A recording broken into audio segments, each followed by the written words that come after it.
Rusia memasukkan nama Presiden Ukraina Vladimir Zelensky dalam daftar orang yang harus ditangkap.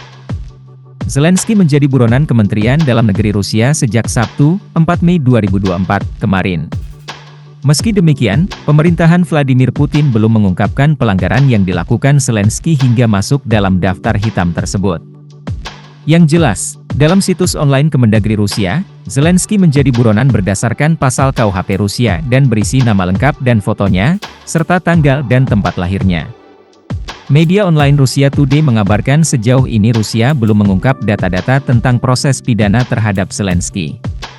Rusia Today menyebutkan, Zelensky masuk dalam daftar tersangka setelah sehari sebelumnya Kepala Dewan Keamanan dan Pertahanan Nasional Ukraina, Alexander Litvinenko, juga dimasukkan dalam daftar orang yang dicari Rusia. Litvinenko menggantikan posisi pendahulunya Alexei Danilov pada bulan Maret. Pada bulan April, Litvinenko mengklaim perlunya melancarkan serangan drone jauh di dalam wilayah Rusia, untuk memberikan tekanan terhadap Moskow. Dia menggambarkan taktik ini sebagai elemen kunci dari strategi Kiev. Serangan-serangan drone kemudian dilancarkan ke wilayah lebih dalam Rusia dan berhasil menghancurkan sejumlah infrastruktur. Sejumlah pejabat dan mantan pejabat Ukraina telah masuk dalam daftar hitam Rusia. Mantan Presiden Ukraina Pyotr Poroshenko juga dimasukkan ke dalam daftar orang yang dicari. Sama dengan Zelensky, sejauh ini belum ada rincian tentang kasus yang menimpanya yang dipublikasikan. Poroshenko mulai menjabat pada bulan Juni 2014, ketika pemerintah Ukraina pasca kudeta Maidan menggunakan kekuatan militer dalam upayanya untuk meredam pemberontakan di wilayah Donetsk dan Lugansk. Dia juga orang yang menandatangani perjanjian Minsk, yang bertujuan untuk mendamaikan Kiev dengan dua republik Donbas yang menolak mengakui pemerintahan pasca kudeta. Pada tahun 2023, Poroshenko mengklaim bahwa perjanjian tersebut digunakan untuk memberi waktu tambahan untuk mempersenjatai Ukraina. Mantan presiden tersebut mengatakan bahwa dia beralih ke NATO untuk mempersiapkan konflik daripada mengikuti peta jalan perdamaian perjanjian Minsk.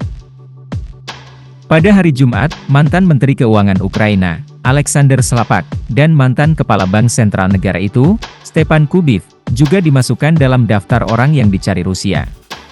Meskipun rincian mengenai kasus kriminal mereka masih belum jelas, Komite Investigasi Rusia sebelumnya telah menuduh kedua mantan pejabat tersebut mendanai tindakan keras militer Kiev terhadap Donbas pada tahun 2014. Operasi tersebut menandai dimulainya penembakan angkatan bersenjata Ukraina terhadap wilayah berpenduduk di Republik Rakyat Donetsk dan Lugansk. Selain itu, Kepala Intelijen Ukraina, DIU, Kirilo Budanov juga telah menjadi buruan Rusia karena dituding menjadi otak sejumlah penyerangan dan sabotase wilayah Rusia. Zelensky sendiri belum menanggapi dirinya yang masuk dalam daftar pencarian orang, DPO, Rusia. Kementerian Luar Negeri Ukraina mengomentari pengumuman Zelensky dalam daftar orang yang dicari Rusia. Sementara Ukrainska Pravda mengabarkan, dalam postingan di X, Ukraina menulis bahwa tindakan seperti itu adalah bukti keputusasaan aparatur negara dan propaganda Rusia, yang tidak tahu alasan berita apalagi yang harus dikemukakan untuk menarik perhatian. Kementerian juga mengingatkan bahwa surat perintah dari Pengadilan Kriminal Internasional telah dikeluarkan terhadap Putin. Media asal Ukraina Strana menafsirkan bahwa langkah Rusia memasukkan Zelensky dalam list buronan karena Rusia sudah tidak ingin bernegosiasi dengan Zelensky. Rusia dituding tidak akan mengakui Zelensky sebagai presiden pada 20 Mei mendatang, karena Ukraina seharusnya telah menggelar pemilu, akan tetapi pemilu ditunda akibat perang.